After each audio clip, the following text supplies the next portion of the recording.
Le Grand Matin Sud Radio, 7h-10h. Patrick Roger. Il est 8h36. Nous allons parler de beaucoup de sujets ce matin. Et puis les sujets qui vous interpellent, c'est vous qui faites aussi l'actualité avec nous. Vous êtes, je vous le rappelle, nos correspondants sur le terrain, un peu partout, bien sûr. 0826 300 300, ne l'oubliez pas. Emmanuel Macron, est-ce qu'il peut vraiment calmer la colère des agriculteurs avec cette visite à 2 semaines et demie du salon en Haute-Saône?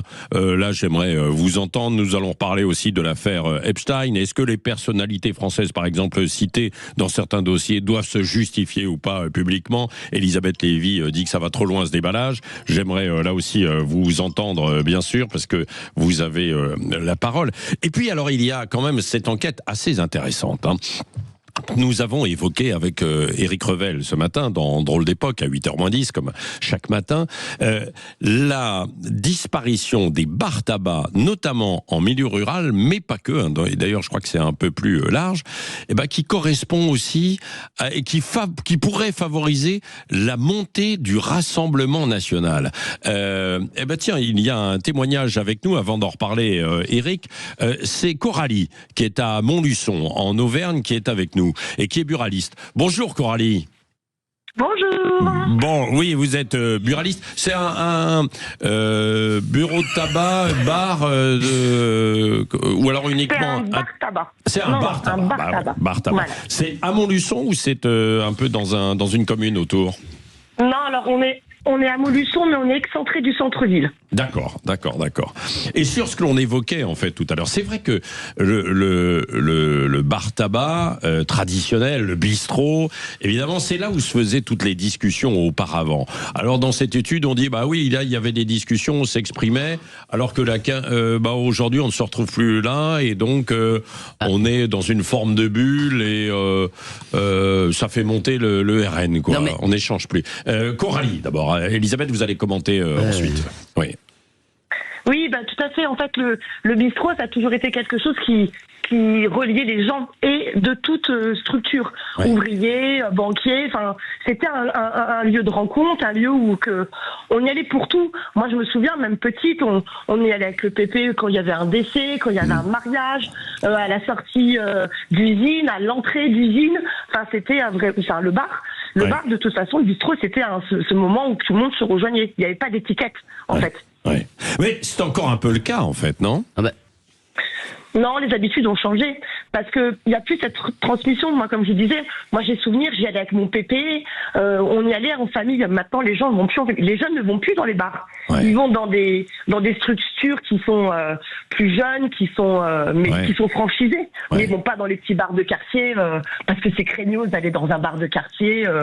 C'est pas une belle image en fait le bistrot maintenant. Ouais.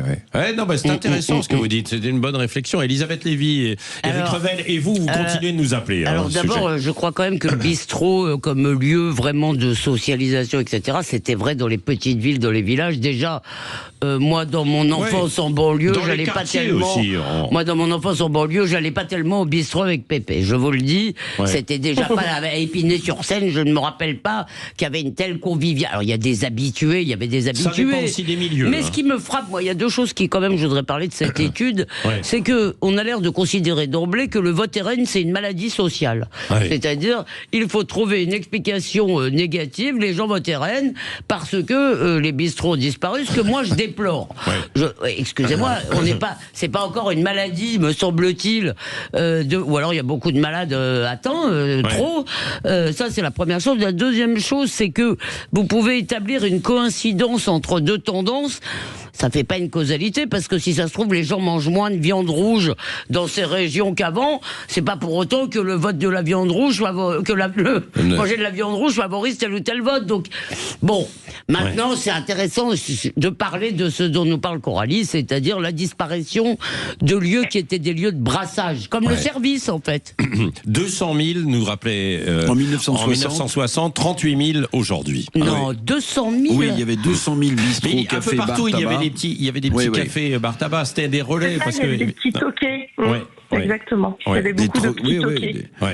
Mais ce que vous dites, Coralie, est juste, c'est-à-dire que le bistrot, du russe bistrot, vite, c'était l'endroit où différentes populations confrontaient leur point de vue. Alors c'était peut-être du café du commerce, mais ils confrontaient leur point de vue. C'est ça le café du avec commerce. Des gens de gauche, des gens de droite, etc. Aujourd'hui, l'étude le dit.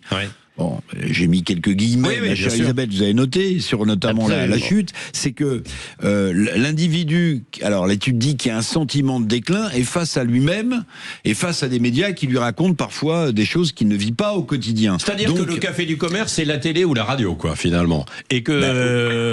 alors qu'on l'encourage à voter. Il y a un peu de ça. Là, on marche un peu sur la tête aussi, parce que quand on écoute certains médias...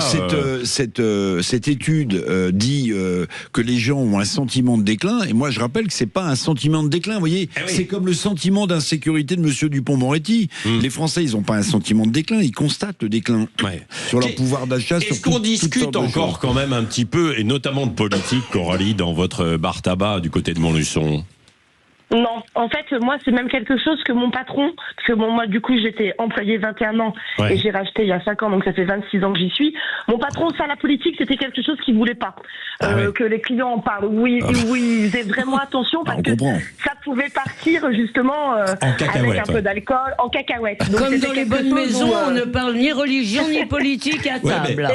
Et ben voilà, ça touche au chiffre d'affaires. Donc on parlait, par contre, on parlait, comme vous dites, de tout, c'est-à-dire que c'est vrai que même moi, j'avais pas besoin de lire les journaux, La Montagne, le journal local, parce que tout le monde parlait de ça. Par contre, on échangeait sur ça.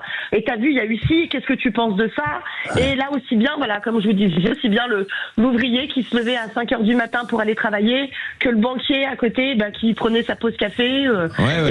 Moi, le bistrot, c'est ça que j'aime.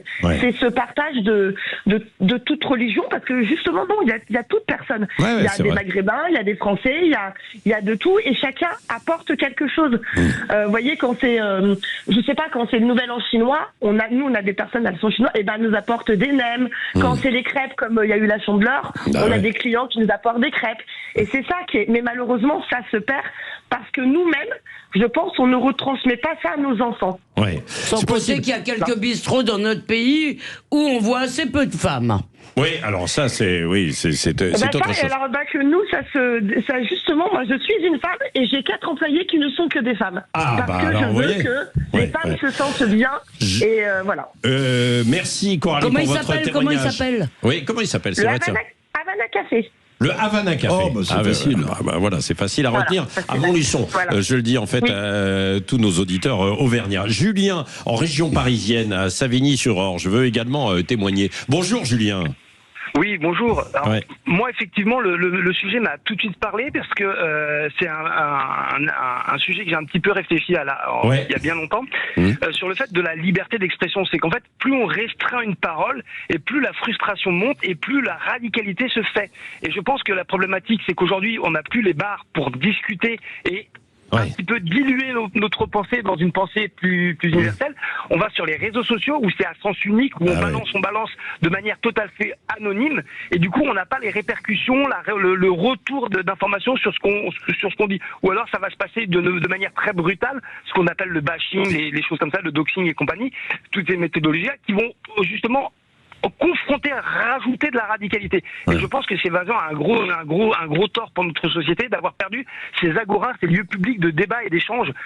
Pour moi, c'est vraiment très triste de voir cette situation-là qui devrait être déclarée d'utilité publique. Oui, non, mais c'est vrai. Merci en tout cas de votre témoignage, Julien. Coralie également. Si vous voulez continuer de témoigner autour de ça, de ces bars tabac, bien sûr, dans les quartiers, en milieu rural, parce que l'étude insiste beaucoup sur le milieu rural, vous continuez de nous appeler et vous aurez la parole dans un instant et la vérité en face tout à l'heure. On va aussi évoquer l'agriculture. Emmanuel Macron, est-ce que vous croyez qu'il peut faire quelque chose pour calmer la colère des agriculteurs qui sont toujours en colère? Et puis l'affaire Epstein, je voudrais qu'on en parle et qu'on échange entre Elisabeth Lévy, Éric Revel et vous, évidemment. Le Grand Matin Sud Radio, 7h-10h. Patrick Roger. 8h47 sur Sud Radio, Elisabeth Lévy, Éric Revel, qui sont là évidemment, et vous au 0826 300 300, comme Philippe par exemple, qui est agriculteur, qui nous appelle de Casillac, sur la démarche d'Emmanuel Macron aujourd'hui. Bonjour mon cher Philippe. Allez, bonjour Philippe. Ah, Philippe, vous m'entendez? Bonjour. Oui. Bonjour. Allô. Oui, bonjour. Oui, c'est Patrick Roger avec vous. C'est Patrick Roger avec vous. Bonjour Eric, Patrick et Elisabeth. Bonjour. Allez, la France. Bon, qu'est-ce que vous en pensez de cette démarche d'Emmanuel Macron là aujourd'hui? Oh là là, il y a de la friture. Il y a de la friture. Et, Philippe, on est de votre avis, Philippe? Philippe, il y a un petit problème. On va. Il y a de la friture sur la ligne. Oui, absolument, Philippe, dans un instant. Juste avant de parler d'Emmanuel Macron. Alors tiens, évoquons quand même l'affaire Epstein. On va y revenir dans un instant. L'affaire Epstein. Elisabeth Lévy, vous êtes insurgée contre ce déballement tout à l'heure, quoi. Déballage, même, déballage. Oui, déballement. Oui, emballement et déballage. Emballement, c'est ce que j'ai. Voilà. J'ai fait un mix. Voilà. Oui. Oui, moi je pense que c'est le tout à l'égout planétaire, tout simplement parce que j'essaye d'aller très vite. Quand la justice enquête sur un crime ou un délit, elle le fait dans le secret. Ça n'est pas pour rien. C'est parce que toute information qui arrive comme ça dans le bureau du FBI, c'est pas une information vérifiée. Sourcée, ni peut-être, et donc le public, et par ailleurs parce que je défends le secret, dans beaucoup de domaines il est nécessaire, et je dis toujours, en amour et dans le pouvoir, mais aussi dans les affaires, dans la santé, personne n'a le droit de savoir mon état de santé. Donc je pense que c'est surtout une espèce de poubelle dans laquelle les gens vont satisfaire leurs appétits de voyeurisme, et que s'il faut, je pense que le FBI aurait pu transmettre aux justices, à ses homologues, le FBI aurait dû. Non, mais c'est le Congrès qui a exigé ça. Mais le FBI aurait parfaitement pu transmettre à la justice française, norvégienne, etc. les éléments à charge pour chacun des pays de décider de poursuivre ou pas s'il y a des délits. Là, c'est le soupçon planétaire. Éric Revel. Vous êtes partagé. Mais je vais vous dire. En fait, là où il y a une demande, il y a une offre. Moi, je pense que, d'ailleurs, vous avez chuté votre excellent papier ce matin, Elisabeth, comme ça, en disant, à l'heure de l'IA, il y a beaucoup de commères. Mais justement, en fait, le public, il est friand de toutes ces petites affaires, parce que ça touche des people, ça touche des politiques de très haut niveau, ça touche des Français, des élites françaises. En réalité, je pense que cette curiosité-là, malsaine peut-être, qui échappe, vous dites, faut mettre ça sur la table de la justice, oui, mais en fait, allez, on est friand de ce petit genre de détails. Mais qui était avec Epstein? Mais qui faisait quoi? Du business? Comment la fille de Jack Lang faisait du business avec... En fait, voilà, donc, il y a une demande de la part du public, donc il y a une offre, voilà. Et puis je vais vous dire, même si ça avait été mis directement entre les mains de la justice, il y aurait eu des tas de fuites. C'est pas pareil. Le poison aurait été encore plus lent. Non. Jack Lang s'est expliqué, en fait. Il assume ses liens. Il dit, je l'avais rencontré par l'intermédiaire de Woody Allen, notamment Epstein, parce que c'était évidemment un gros producteur. Il fréquentait le tout Paris. Il nous avait séduit par son érudition, sa culture, sa curiosité intellectuelle, etc. Voilà ce que dit Jack Lang, qui du coup l'avait de nouveau invité dans les années 2010. En tous les cas, Jack Lang a beaucoup mis l'art au service du business ou l'inverse. Je ne sais pas. Bon. Mais peu importe, c'est pas ça. Si vous voulez, ce que je n'aime pas, c'est le soupçon qui s'étend. Et pour répondre très vite à Eric sur le point qu'il soulevait, donc si le public demande des exécutions sommaires, on va lui en donner aussi? Des exécutions sommaires. Si le public veut qu'on pende des puissants réverbères, on va le faire. Là, vous êtes le fait que le public le veuille, le fait que le public le veuille. Attendez, on vous entend. Je finis ma phrase, merci.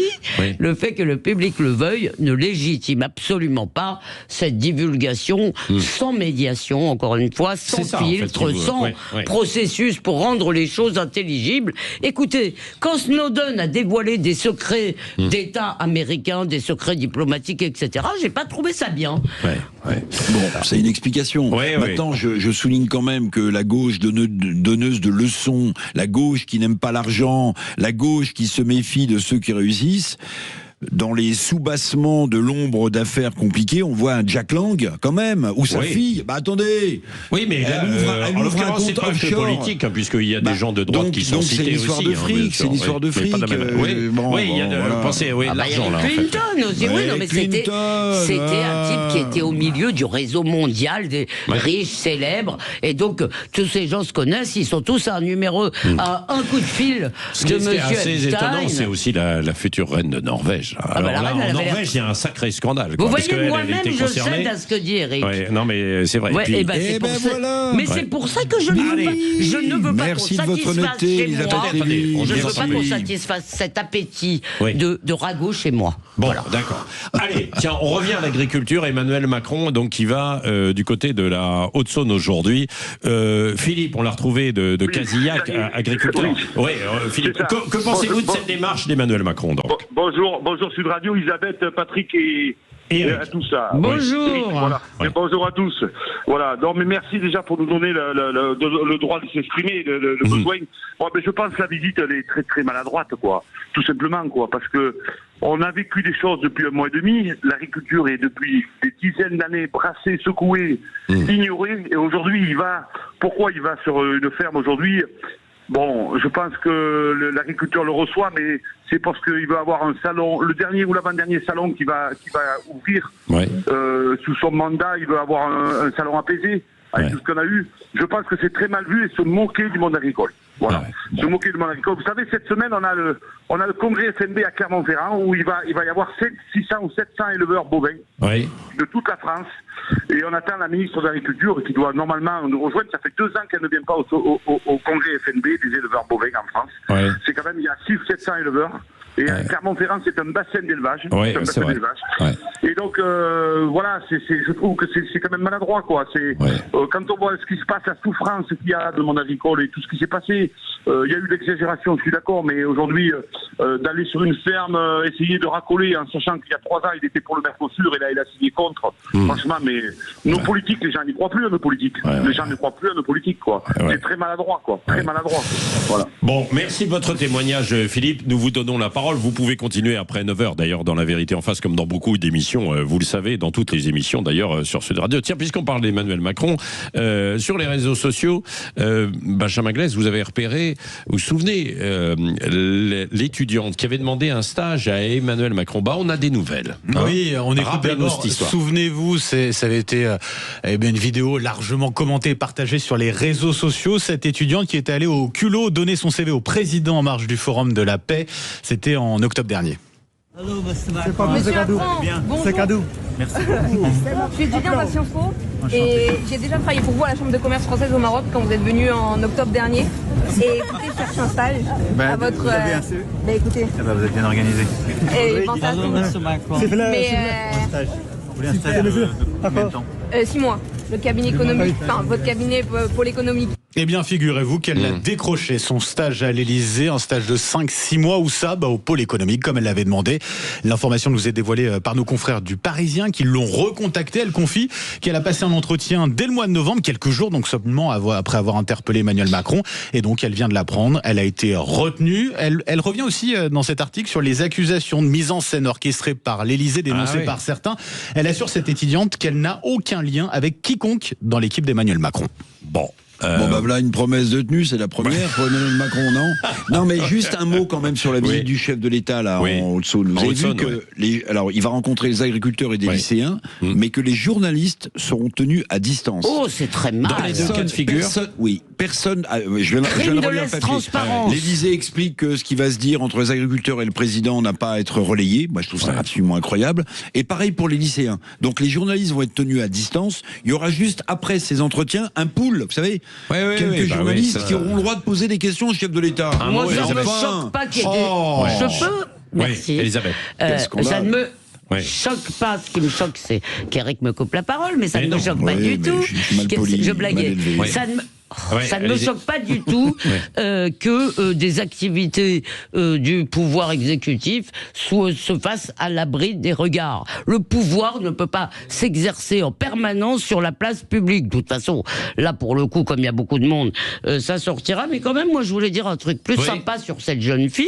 C'est que ça prouve quand même que le culot, la détermination, le fait de pas se laisser arrêter par les obstacles, ça peut marcher. Donc, bravo. Bon, ça a marché. Voilà. Vous avez eu du culot dans votre carrière, non? Un peu. Ah oui, un peu. Il suffit de traverser la rue de l'Élysée pour trouver un stage. J'y pensais. Je voudrais bien savoir ce qu'il devient, notre ami paysagiste, qui devait traverser la rue pour trouver un job. Tiens, on va l'appeler dans les prochains jours. On va voir ça avec Benjamin Glaise et la rédaction de Sud Radio. Dans un instant, c'est La Vérité en face avec Jean-François Aquili.